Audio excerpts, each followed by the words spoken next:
Welcome to all. देखिए आज हम लोग एक इम्पॉर्टेंट क्वेश्चन देखेंगे लीनियर अलजेब्रा का, ठीक है, जिसमें हम लोग जो पॉलिनोमियल्स है उसको as a coordinate vector use करते हैं, ठीक है। तो एक अच्छा सा चीज़ है, काफ़ी मज़ा आएगा आपको, इसको आप लास्ट तक ज़रूर देखिए, ठीक है। ये क्वेश्चन क्या है? क्वेश्चन है लेट डब्ल्यू बी ए सब space generated by polynomials F1 F2 F3, ठीक है।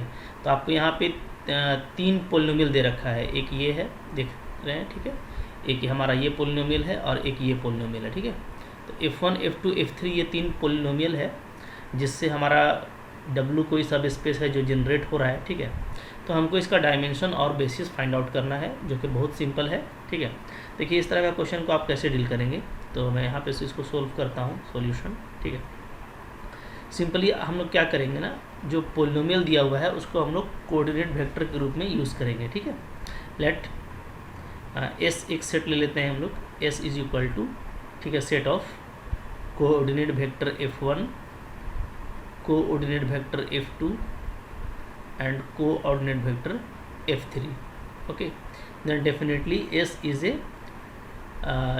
S is generating set of W, okay, is a generating set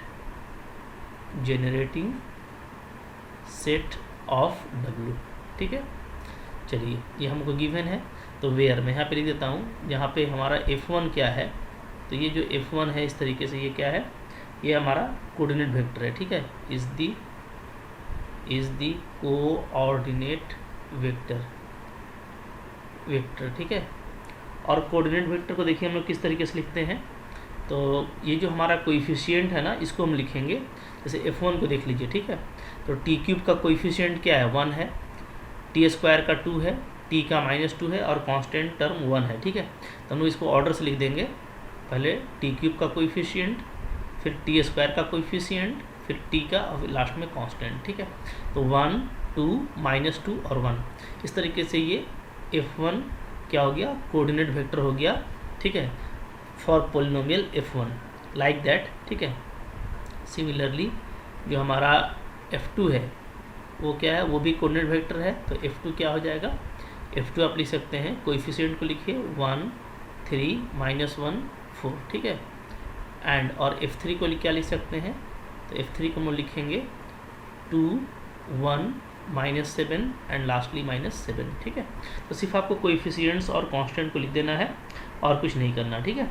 चलिए अभी है हमारा जनरेटिंग सेट हो गया, तो इसी से चूँकि हमको पता चलेगा कि इसमें लीनियरली इंडिपेंडेंट जो होंगे, ठीक है, वही क्या करेंगे, बेसिस बनाएंगे।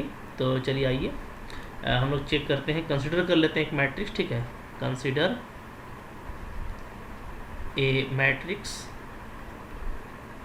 Capital A, okay, whose rows are, ठीक है, जिसके रो क्या है, जिसके रो ये कोऑर्डिनेट वेक्टर है, ठीक है, whose rows are F1 F2 and F3, यानी 3 क्रॉस 3 का हमको मिलेगा corresponding to this 3 coordinate vector, okay. Therefore A हमको क्या मिल जाएगा, A हमको मिल जाएगा, देखिए इस तरीके से लिखेंगे हम लोग। सबसे पहले फर्स्ट वाले को लिखिए, तो 1 2 -2 1, देयर आफ्टर सेकेंड को लिखिए 1 3 -1 4, फिर लिखेंगे हम लोग 2 1 -7, ठीक है। अब लीनियरली इंडिपेंडेंट चेक करने का बेस्ट तरीका ये है कि आप इसको रो इक्विवेलेंट फॉर्म में कन्वर्ट कर दीजिए, ठीक है, okay.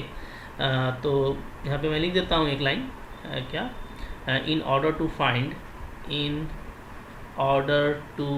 Find linearly independent rows of A, ठीक है, we convert A into row equivalent form, REF form, ठीक है। ये मैंने आपको पहले भी बताया है कि रो इक्विवेलेंट फॉर्म क्या होता है और कैसे कन्वर्ट करते हैं। तो आइए हम लोग इसको रो इक्विवेलेंट फॉर्म में कन्वर्ट करते हैं, ठीक है। अगर आप फर्स्ट टाइम ये वीडियो देख रहे हैं तो आप जा करके रो इक्विवेलेंट फॉर्म मेरा मैट्रिक्स वाला प्लेलिस्ट से जरूर देख लीजिए, ठीक है। ऐसे बहुत सिंपल है, यहाँ से भी आपको समझ में आ जाएगा, नाउ फॉर दिस, इसके लिए हम लोग क्या करेंगे, यहाँ पे कुछ सिंपल ऑपरेशन करेंगे हम लोग। ये जो है इसको पिवोट कंसिडर करते हुए इसके नीचे वाले एलिमेंट को क्या करेंगे, जीरो करेंगे, ठीक है। तो सिंपल सा ऑपरेशन होगा। क्या ऑपरेशन होगा देखिए, मैं यहाँ पे बता रहा हूँ। R2 को आप रिप्लेस कर दीजिए, कैसे, R2 माइनस R3, ठीक है, एक ऐसे कर लीजिए। और R3 को रिप्लेस कर लीजिए आप कैसे, R3 माइनस 2R1, ठीक है। तो ये दोनों आपको जीरो मिल जाएगा। तो देखिए फर्स्ट वाला आपका सेम रहेगा, 1 2 माइनस 2 1। सेकंड वाला क्या आ जाने वाला है देखिए, ठीक है, 0 1 1 3। थर्ड वाला क्या आ जाएगा, 0 then -3 then -3 and it is -4, यही आएगा, ठीक है। चलिए तो देखिए ये हम लोगों ने यहाँ पे कर लिया आसानी के साथ में, ठीक है, क्लियर है। अच्छा ये -9 आ जाएगा ना, -9, ठीक है, -7 और 2 -9, ठीक है। बाकी सारा कुछ ठीक है, एक बार चेकआउट कर लीजिएगा आप खुद से भी, ठीक है। चलिए आगे बढ़ते हैं। अब इसको फर्दर हम लोग एक और ऑपरेशन करेंगे, रो के इक्विवेलेंट के लिए हम लोग इसको जीरो करेंगे, ठीक है। और आप देख रहे होंगे यहाँ पे कि ये दोनों क्या है, लीनियरली डिपेंडेंट है, दिख रहा है। सिंपली -3 से मल्टीप्लाई करने से R2 को R3 मिलता है, तो ये सिंपली आपका जीरो हो जाएगा, ठीक है।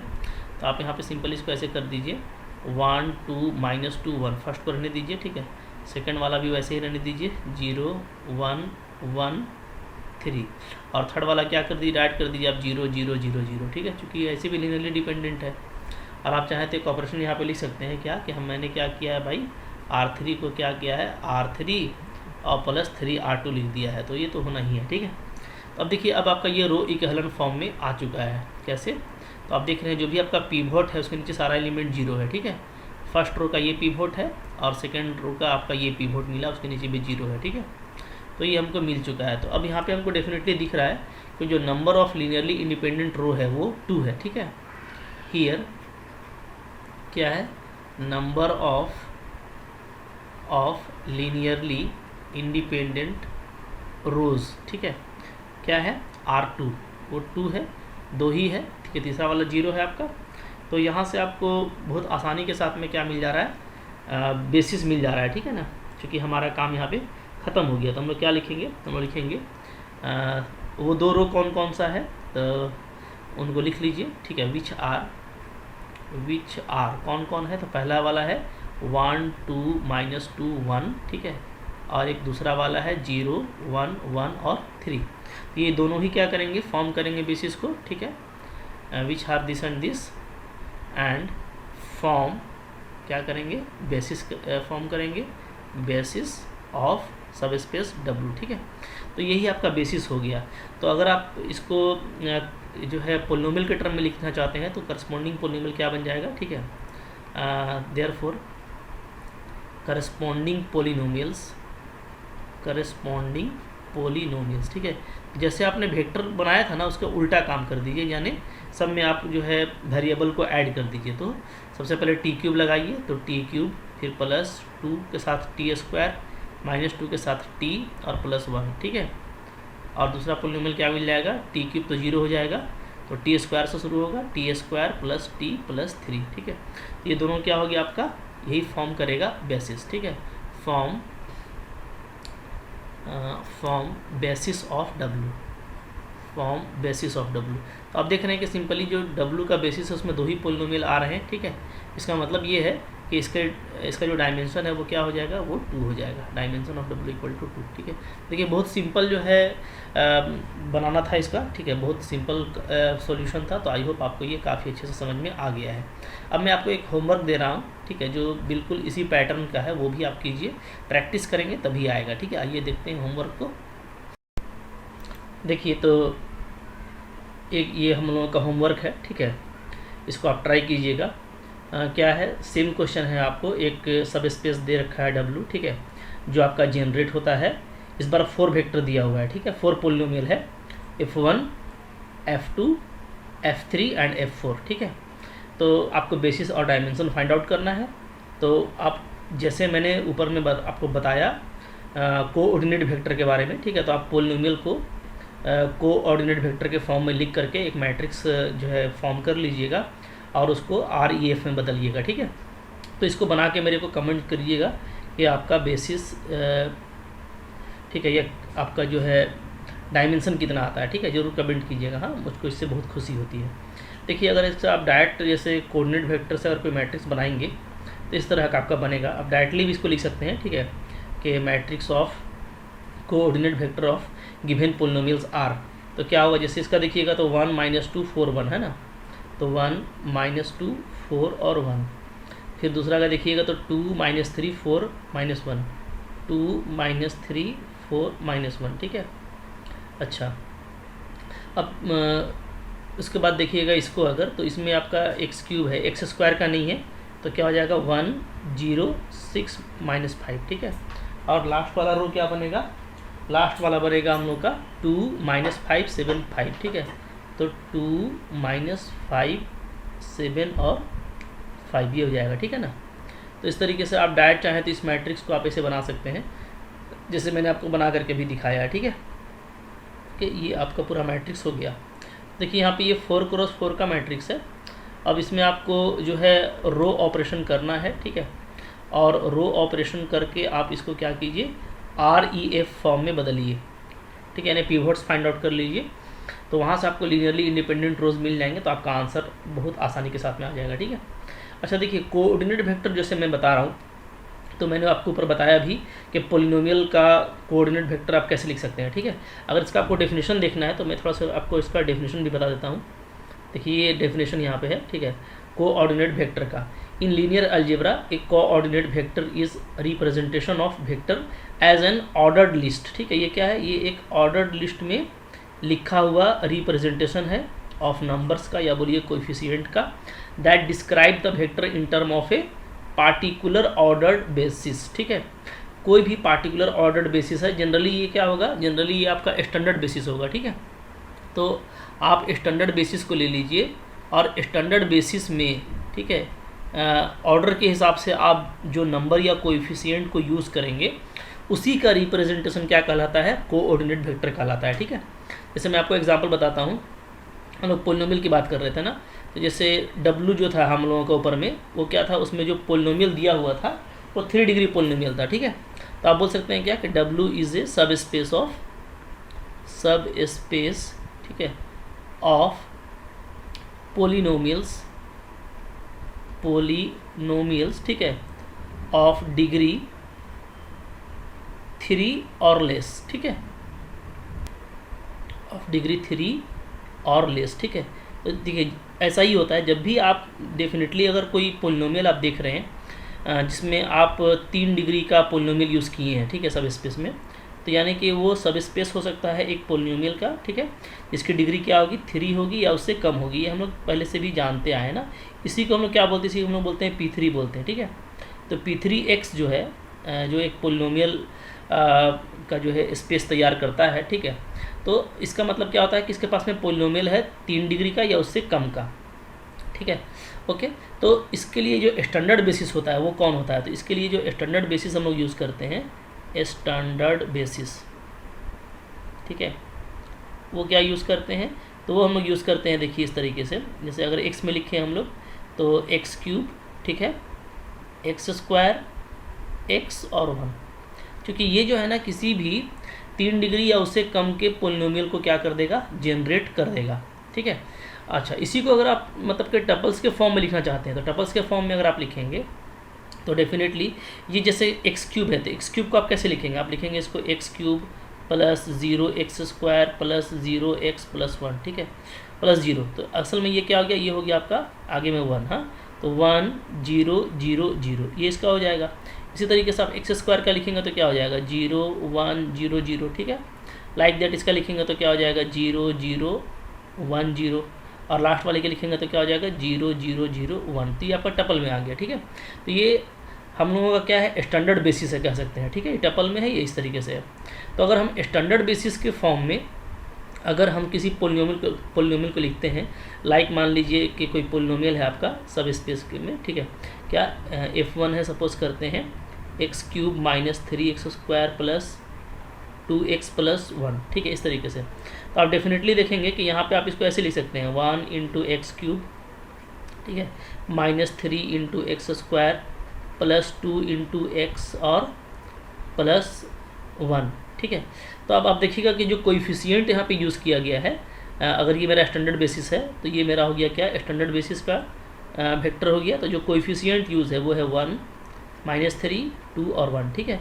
तो यहाँ पे इसका जो कोऑर्डिनेट वेक्टर बनेगा F1 का, वो क्या बन जाएगा, वो बन जाएगा आपका सिंपली 1, -3, 2 और 1। बात फॉलो कर रहे हैं। यहाँ से भी आप लिख सकते हैं, या अगर आप इन टपल्स का यूज़ करेंगे तो आप इसको देखेंगे तब भी वही आएगा। जैसे मान लीजिए मैं पहले ले लेता हूँ क्या, सबसे पहले हम लोग अगर हम लोग इसका यूज़ करें, ठीक है, इसका हम यूज़ करेंगे तो आगे में 1 लगेगा, फिर इसमें -3 लगेगा, इसमें 2 लगेगा, इसमें 1 लगेगा। तो कोऑर्डिनेट वेक्टर देखिए लिखना काफ़ी सिंपल है। इस तरीके से हम लोग कोऑर्डिनेट वेक्टर क्या करते हैं, लिख लेते हैं, ठीक है। अच्छा, अगर आपको मान लीजिए मैट्रिक्स का लिखना है, जैसे मान लीजिए दूसरा एग्जाम्पल मैं लेता हूँ, सेकेंड एग्जाम्पल, ठीक है। सपोज कीजिए क्या है, W जो है वो आपका एक सब स्पेस है, इज़ ए सब स्पेस, ठीक है, ऑफ मैट्राइसेस, ठीक है, ऑफ ऑर्डर 2। मान लीजिए 2 ऑर्डर का मैट्राइसेस का सब स्पेस है, ठीक है। तो 2 ऑर्डर का मतलब है कि स्क्वायर मैट्रिक्स है, ठीक है। तो इसका जो स्टैंडर्ड बेसिस होता है वो क्या होता है, इसका जो स्टैंडर्ड बेसिस होता है, ठीक है, 2 ऑर्डर का, वो होता है हमारा ऐसा 1 0 0 1, ठीक है। फिर सॉरी सारा 0 होगा, एक 0 है ना, फिर 0 1 0 0, फिर आपका सेकेंड रो में आ जाइए इस तरह से, और आपका फिर 0 0 0 1। तो ये जो 4 मैट्रिक्स है ना, ये चारों मैट्रिक्स किसी भी 2 ऑर्डर के मैट्रिक्स को जनरेट कर सकते हैं, इसलिए ये इसका स्टैंडर्ड बेसिस है, ठीक है। अब सपोज कीजिए कि सब स्पेस के पास में कोई एक मैट्रिक्स है, ये -3 2 1 और 5 ये है, ठीक है। अब इसको मेरे को मान लीजिए जो है लिखना है कोऑर्डिनेट वेक्टर में, ठीक है, कोऑर्डिनेट वेक्टर में। तो कैसे लिखेंगे, तो हम लोग क्या करेंगे कि जो हमारे पास में स्टैंडर्ड बेसिस है उसको हम यूज़ करेंगे और देखेंगे कि ये कैसे जनरेट हो सकता है।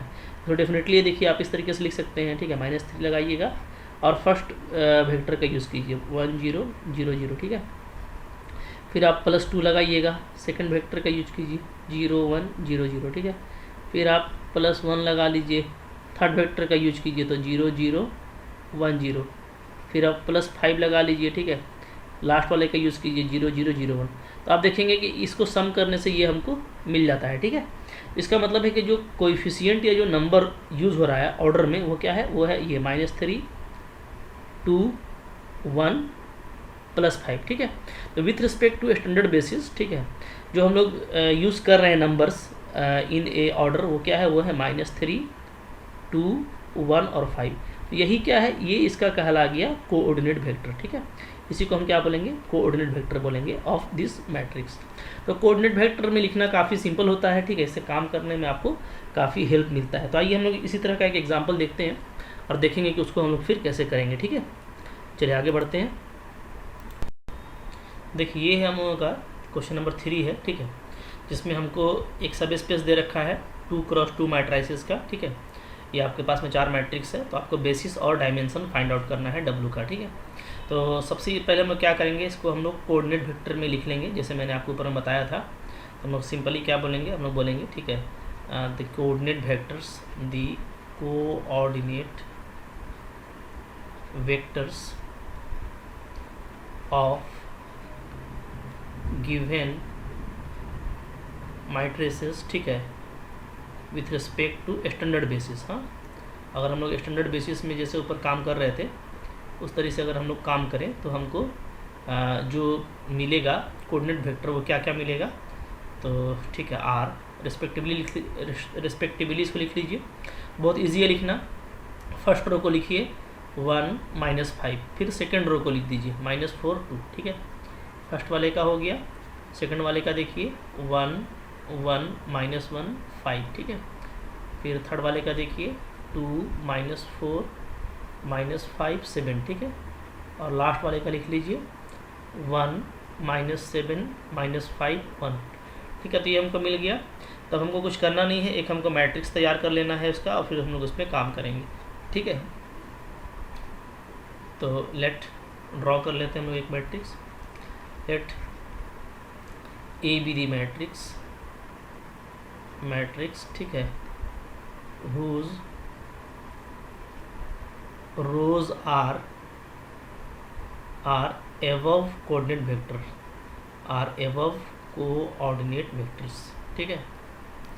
तो एक मैट्रिक्स आप तैयार कर लीजिए जिसमें आप इन कोऑर्डिनेट वेक्टर का यूज़ कीजिए, ठीक है। तो ए हमारा क्या हो गया, देखिए आराम से इसको लिखिए क्या क्या आएगा इसमें। 1 -5 -4 2 1 1 -1 5 2 -4 -5 2 -4 -5 7 and last is 1 -7 -5 1, ठीक है। तो ये हम लोगों को जो है कोऑर्डिनेट वेक्टर से तैयार किया हुआ मैट्रिक्स मिल गया। अब देखिए ये 4x4 का मैट्रिक्स है, तो इसको हम लोग क्या करेंगे, रो इक्विवेलेंट फॉर्म में कन्वर्ट करेंगे, ठीक है। तो उसके लिए कुछ ज़रूरी ऑपरेशन कर लीजिए। तो देखिए मैं यहाँ पे आप इसको खुद से करें क्योंकि इसको बहुत पहले से आप लोग करते आ रहे हैं, ठीक है ना। बहुत बड़ा इशू नहीं है, ये बहुत आसानी से आप कर सकते हैं। वीडियो को पॉज कीजिए और खुद से कीजिए, ठीक है। देखिए क्या आएगा, पहला रो तो हम लोग फिक्स रखेंगे, दूसरे रो को आप चेंज करोगे ना, तो R2 को सिंपली उसमें R1 माइनस कर दीजिए, क्या आता है देखिए, ठीक है। 0 6 3 एंड 3 यही आएगा, ठीक है। अच्छा उसके बाद आप थर्ड वाले में क्या कीजिएगा, फर्स्ट को 2 से मल्टीप्लाई करके माइनस कीजिएगा, तो आपका अगेन आएगा 0 6 3 3। कितना अच्छा आ गया, सेकंड और थर्ड एक जैसा आ गया है, काम करने में मज़ा आएगा। लास्ट वाले में फिर से आप डायरेक्ट फर्स्ट को माइनस कीजिएगा, तो क्या आ जाएगा 0 -2 -1 और -1, ठीक है। देखिए ये बहुत अच्छा आ गया। क्या मैंने ऑपरेशन किया वो मैं लिख देता हूँ। एक तो मैंने ये किया कि R2 को मैंने रिप्लेस किया R2 - R1, ठीक है। R3 को मैंने डायरेक्ट रिप्लेस किया -2 R1 और R4 को मैंने रिप्लेस किया है R4 - R1, ठीक है। यहाँ पे डायरेक्ट हम लोगों ने जो ऑपरेशन किया है वो लिख लिया, ठीक है। अच्छा अब इसके बाद देखिए, इसके बाद आपका डेफिनेटली ये वाला तो ऐसे ही 0 हो जाएगा, ठीक है। ये वाला जो है आपस में चूँकि दोनों लीनियरली डिपेंडेंट है तो एक तो 0 हो जाएगा, तो हम लोग नीचे वाले जो लोअर रो है उसको 0 करेंगे, ठीक है। तो यहाँ से आपको ये इस तरीके से आ जाएगा, देखिए, ठीक है। पूरा मैट्रिक्स को इस तरीके से लिखिएगा, क्या आता है देखिए। तो 1 -5 -4 2 ये आपका फिक्स है, 0, ठीक है, 6 3 एंड 3, और ये वाला पूरा 0 हो जाएगा, 0 0 0 0, ठीक है। और लास्ट वाला है 0 -2 -1 और -1। क्लियर है, ठीक है। तो हम लोगों ने अभी क्या किया है, सिंपली हम लोगों ने ये किया कि R3 में R2 को माइनस कर दिया, ठीक है। अच्छा अब इसके बाद हम लोग क्या करने वाले हैं, अब इसके बाद देखिए आप जो है काफ़ी आसानी से आपका यहाँ पे काम जो है वो फिनिश हो जाएगा। आप ये कर दें कि ठीक है कॉमन ले लेते हैं हम लोग यहाँ पे, जैसे हमारा R2 जो है, ठीक है। R2 में हम लोग क्या करते हैं ना, R2 को हम लोग या देखिए यहाँ पे 2-3 काम कर सकते हैं। या तो आप चाहे तो इसको डायरेक्ट वहाँ पे ले जाइए, R4 और R2 को रिप्लेस कर दीजिए, ठीक है, ओके। एक दूसरे से एक्सचेंज कर दीजिए, तो ये भी आप कर सकते हैं। तो बहुत तरह की यहाँ पे एक्टिविटी होगी। या डायरेक्ट हम लोग ऐसे करें तो मैं बचाना नहीं चाहता हूँ, इसलिए पहले हम लोग ऐसे कर लेते हैं, ठीक है। क्या हो जाएगा देखिए, 1 -5 -4 2, ठीक है। R4 को ले आता हूँ मैं यहाँ पे, 0 -2 -1 -1, ठीक है। फिर ये हम लोगों का 0 0 0 0 और R2 को ले आता हूँ सबसे लास्ट में, 0 6 3 और 3। तो हम लोगों ने अभी क्या किया यहाँ पे हम लोगों ने ये किया कि R2 और R4 को आपस में एक्सचेंज कर दिया, ठीक है, ओके। तो अब देखिए अब यहाँ पे ये करेंगे हम लोग।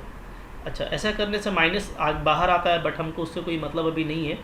इसलिए मतलब नहीं है कि हमको जो है वो सिर्फ मैट्रिक्स को REF फॉर्म में बदलना है, ठीक है ना। आप चाहें तो माइनस लगा सकते हैं, उससे कोई खास फ़र्क नहीं पड़ेगा, ठीक है। चलिए अब उसके बाद नेक्स्ट हम लोग ये करेंगे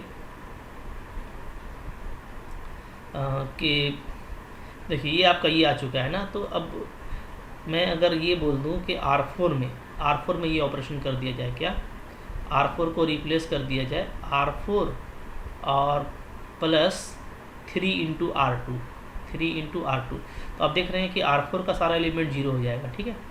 तो बचेगा क्या, 1 -5 -4 2, सेकेंड वाला बच जाएगा 0, -2, -1, -1, ठीक है। ओके, तो इसको ठीक कर देता हूँ मैं। चलिए, तो -1 और फिर से आपका ये 0, 0, 0, 0, अगेन ये भी आपका 0, 0, 0 और 0 हो जा रहा है, ठीक है। तो ये अब देखिए आपका REF फॉर्म आ चुका है, ठीक है। REF फॉर्म आ चुका है, आप देखेंगे तो this is our REF form, ठीक है। चाहे तो आप माइनस को कॉमन निकाल करके इसको फिर से आप पॉजिटिव कर सकते हैं, उससे कोई ख़ास फ़र्क हमको नहीं पड़ेगा, ठीक है। तो चूँकि देखिए यहाँ पे एक पिवोट मिल रहा है, एक यहाँ पे पिवोट मिल रहा है और उसके नीचे सारा 0 है, तो ये आपका REF फॉर्म आ गया है, ठीक है।